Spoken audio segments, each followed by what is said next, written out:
No one could smoke in the mill.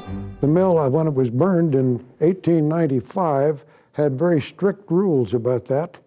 I think almost everybody in the mill chewed tobacco except for the lady weavers. I never knew a lady weaver who had chewed tobacco. It was quite a little community. These people saw each other socially. They lived in the neighborhood. They were related. They had annual picnics together. Every noon hour they gathered.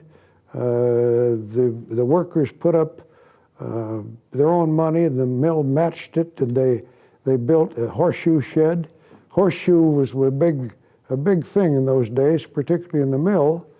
And here we had the three people who were the horseshoe champions in Oregon. Pearl Harland and Hilgi Donaldson were the two who hated each other and said bad things about each other because one of them was a better horseshoe pitcher than the other one. I've never seen such competition, but by and large, these were nice folk.